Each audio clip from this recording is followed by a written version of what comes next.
So you're here with the Admiral Bill Stubblefield, 2-star. Good morning again, Rob. Great to be here. Maria Lawrence, an all-star. Good morning. Happy to be here. Oh, you're so smiley the way you say it. Bill doesn't say it anywhere near as smiley. I do not, but I'm going to work on it, Rob. You're getting better, Bill.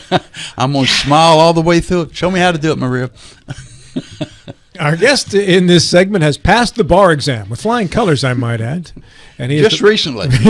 Yeah, not recently. Just took the but night, okay. just did the night course yesterday, Bill. Yeah. He got elected prosecuting attorney, figured I better have a law degree. Yeah. Joe Kinser is in studio. Joe, good morning to you. Good morning. Good to see y'all. How's the new job treating you, man? Good. It is good. Staying very, very busy, but that's good too. What's the difference between being the head man as opposed to the assistant that you were for 8 years?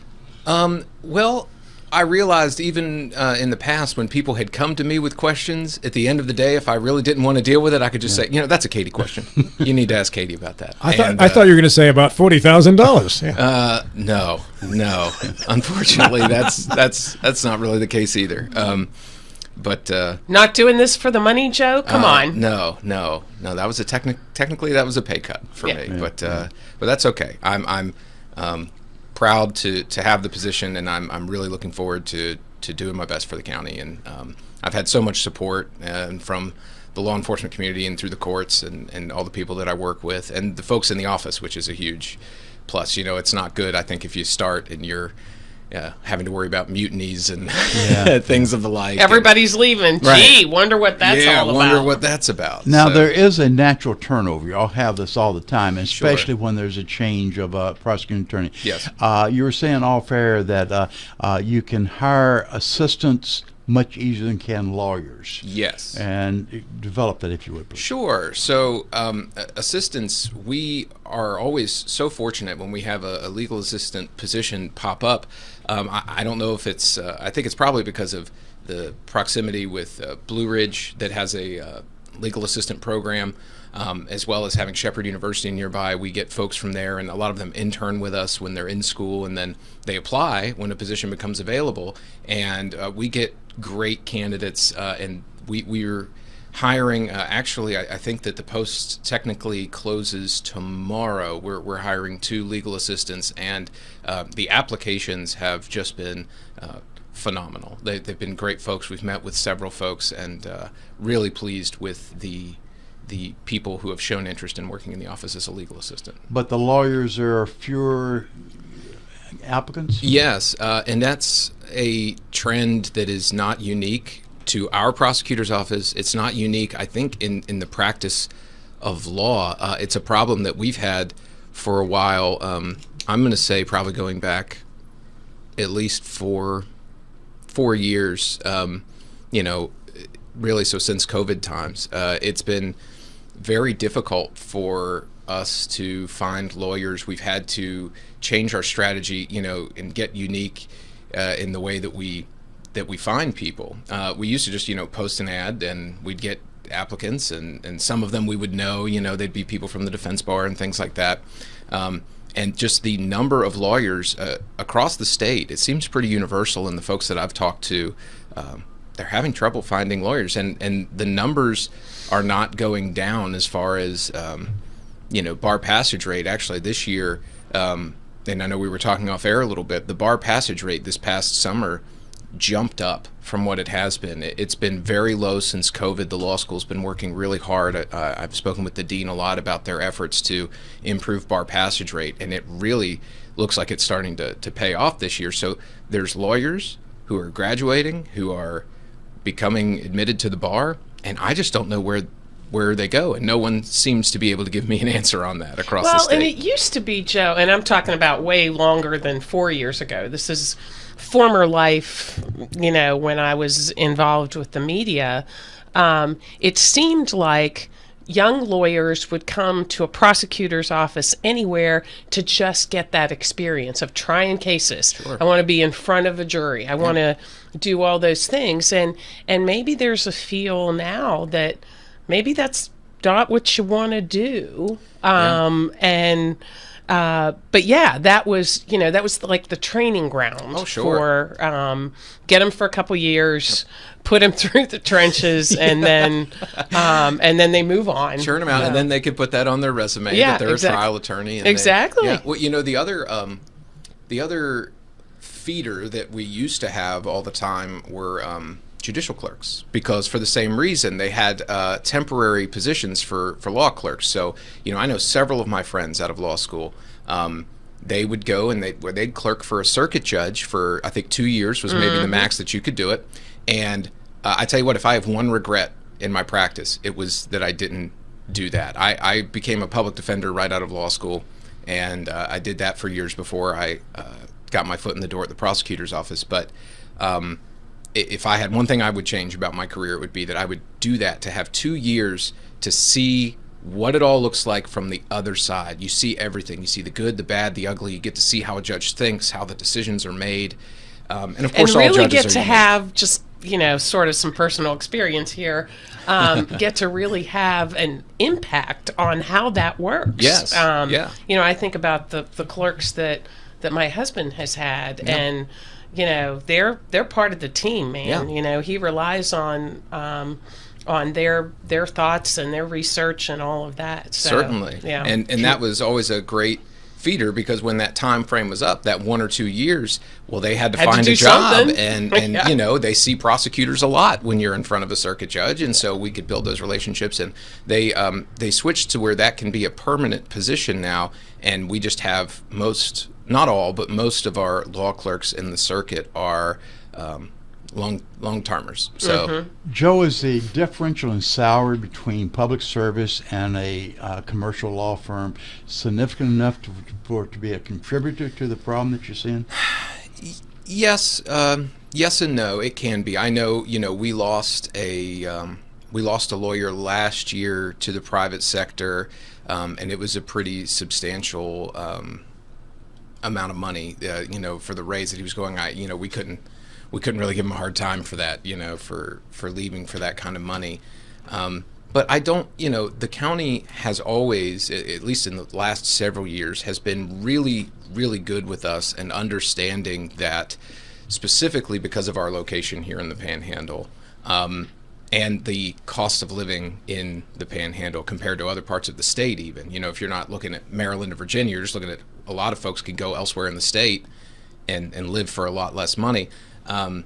They've been really, really understanding, and I think they have made an effort to stay competitive. But even, just think about the last 2-3 years of inflation and everything else. It's a constant. Do the prosecuting attorneys make the same in every county? Absolutely not. Absolutely not. Each county can control. Yes. Okay. Yes. That can account for the cost of living differences. It can, yes. And what's the starting salary for a brand new, fresh out of law school assistant in Berkeley County? In Berkeley County, our starting salary right now is about $75.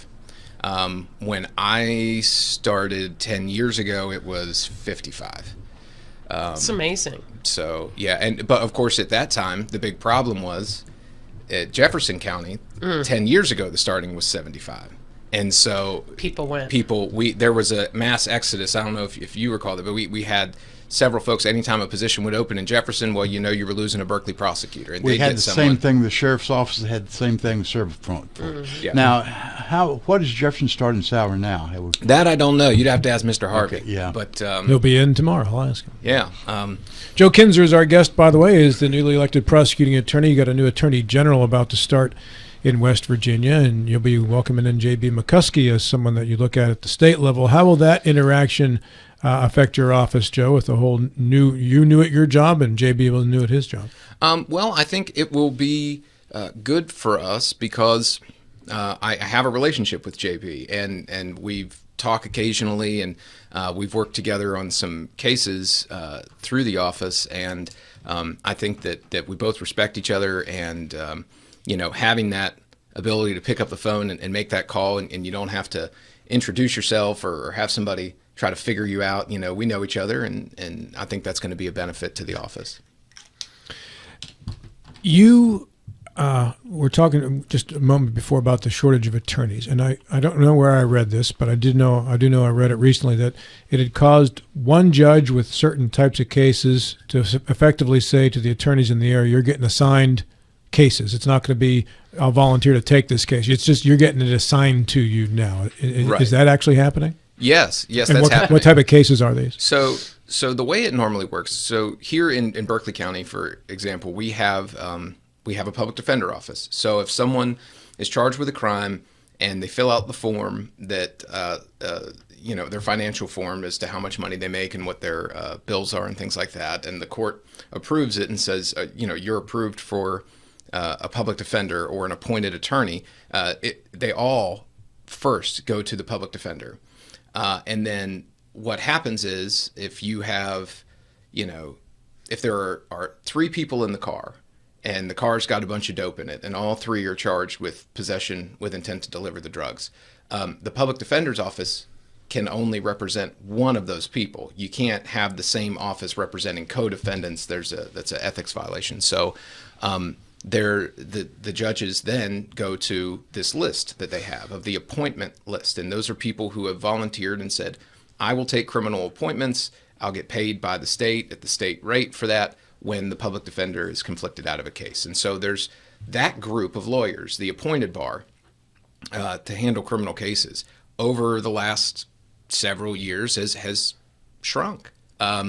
Folks retire, and then there's not new blood to replace them. Folks, aside from retiring, some of them take a job at the public defender's office when a position becomes available.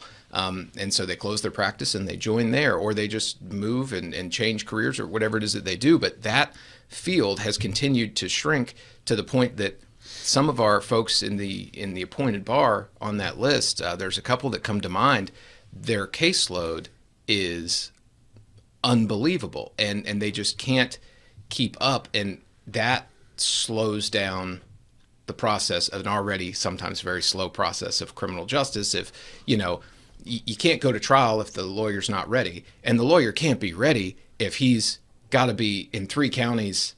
He's doing the circuit 3 times a day and trying to, he or she, it's just become a real problem. It's been a crisis. And so what Judge Faircloth did with that this past year was enter an order essentially opening up that list to lots of people. Lots of people. Lots and lots of Can people. a lawyer say no? They can try. And certainly, I know what several of these law firms and things are doing is they're designating A all right, person. you're the one. So if our office gets appointed, you associate, you're going to be the one handling it in these cases. And the types of cases are normally criminal cases, so misdemeanors, felonies, and then they can also get appointed to represent respondents or parents in an abuse and neglect case, like so a CPS type thing. Now, when you become an attorney, is there an implicit agreement that you will at some point take these kind of cases as part of your service? there's in the rules of professional conduct, there's stuff about pro bono work and that you have to help and you have to do stuff. That's not always strictly enforced, but I think that's what they're relying upon, the judges, to say, this is the need and we need this from you. And, they're not trying to overburden those folks. They're just trying to lessen the burden on the folks who have volunteered for this. But I'm sure some of them, it feels like being drafted into a war when they're unfamiliar with the territory. But we've tried, and I've told all the lawyers in our office, you need to be a resource for these folks. There's no benefit to the prosecutor's office to try to trick these folks or make it more difficult for them. Prosecutors under the ethics rules are quasi-judicial. So we have a higher standard than the other lawyers. And I've told our folks that, not to obviously take advantage of the fact that these folks might not be as experienced. And in the end, that wouldn't get us to where we want. We want justice, whatever justice is, and we want that to come out of the system. And you're not going to get that if you're trying to hide the ball or make it difficult for people who haven't done this before. And I think our prosecutors have done a really good job at that, at going out of their way to take some extra time, explain things, try to build that trust with these lawyers taking these cases, so they know that we can be trusted. We can work together to try to get to the right answer. I mean, and it's an adversarial system, so sometimes things are adversarial, but you can do it the right way, and that's what we try to do. Joe, would be remiss if we did not bring up Joe DeSoto Yeah. as an issue with the magistrate. That's generated a lot of interest in the county. Sure. Were you And in this building. and in this building, exactly right. Were you surprised with the decision made by Magistrate DeHaven, I think, just prior to Christmas? The bond decision, yes, I was surprised by that. Why? Well, this was a situation where you have a crime that was charged that certainly caused a lot of concern for physical violence, and normally those cases, you treat them differently. That's different than a bad check case. It's very different. The state, well, coming up to that hearing, that was scheduled as a preliminary hearing, which is just a probable cause hearing to see if there's enough probable cause to maintain the charge and have it bound over to circuit court. And prior to that hearing, there was no bond motion filed by the defendant. It was normally what's supposed to happen is if you want to argue bond, you normally file a motion, and then there's 5 days that the judge has to have a hearing on that within 5 days. And so, there was no bond motion filed ahead of time, although we anticipated that a bond motion might be made at the hearing, and it was.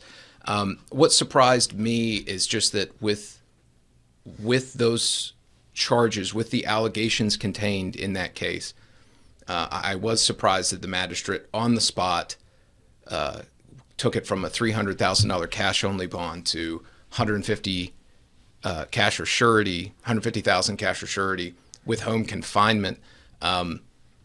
Without, we have these things called home confinement suitability studies. So what will happen oftentimes is if someone makes a motion for bond and they say, hey, as part of that, we're agreeable to home confinement. Well, then the circuit judge or the magistrate can say, okay, I'm not going to rule today. I'm going to order a home confinement suitability study.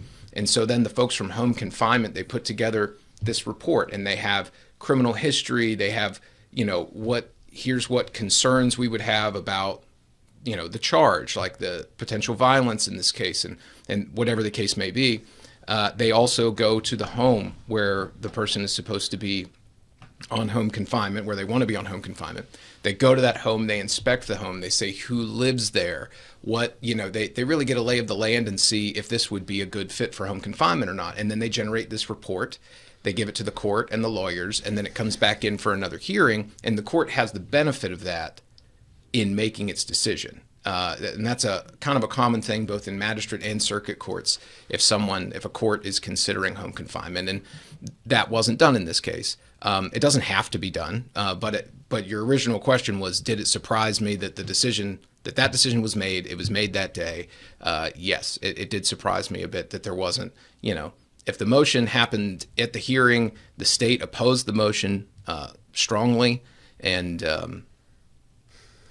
I would have expected in that scenario that perhaps a home confinement suitability report. So you said it doesn't have to be done. Is the type of charge, does that sway whether the study is typically done? In other words, if I'm threatening to kill a group of people, right, and the possibility of home confinement is on the table, is it typical then in that situation that a home study would be done?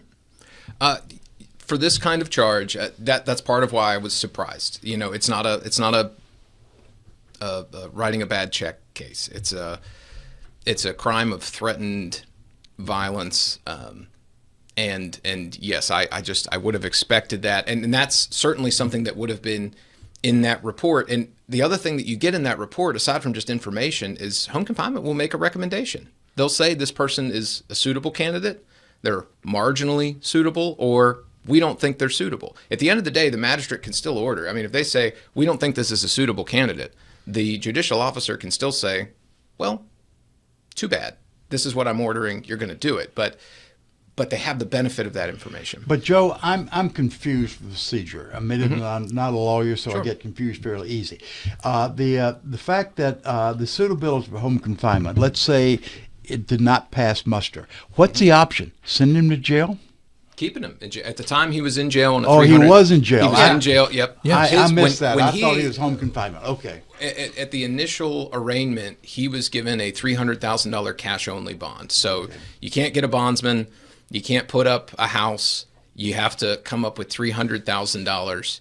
That's what the initial magistrate set the bond at. And then at this hearing, a different magistrate heard the bond issue and made the decision from the bench to make it $150 cash or surety. And that means $15,000 is what you need to put up if you can find someone to post the bond? Yes, the different bondsmen have different percentages that they work on, and some of them have payment plans and things like that. So it's not as cut and dry as saying it's just, a certain percentage, Roughly. but roughly, yeah, and or at least be roughly on the hook for that amount.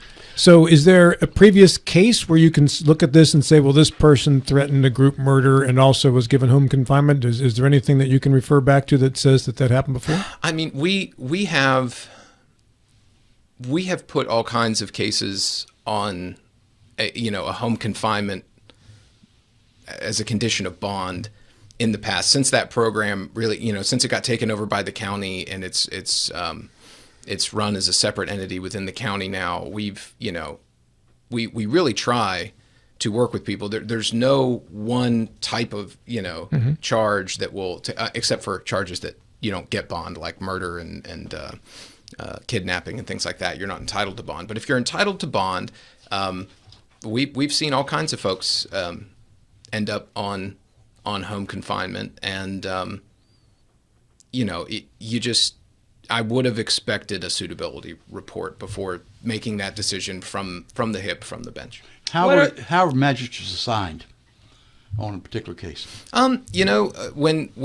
When it comes through, I really don't know. The magistrate clerk's office, I believe, makes that call based upon the numbers. They just have a rotation. And people are asking, why wasn't Daryl Shull then the person who was going to do the other hearing? Sure. And it's really kind of the luck of the draw. Who's on, who's on call, yes, that kind of thing. Yes, if you're on call when it comes in, well, then you're doing the arraignment, and then it gets in with the stack, and it gets assigned to, whomever.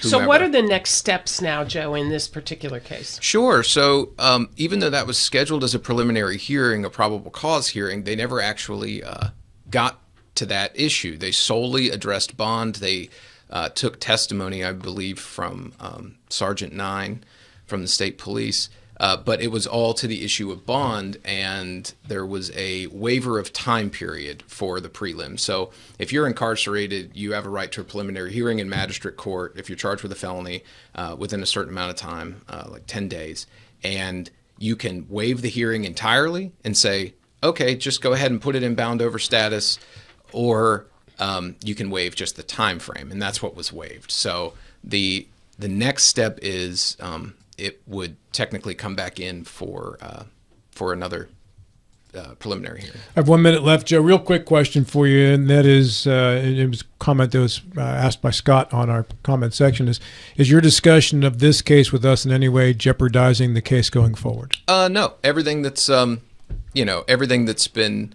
said today, I've really appreciated the way you've asked the questions and the questions that you've asked, but it's all public record.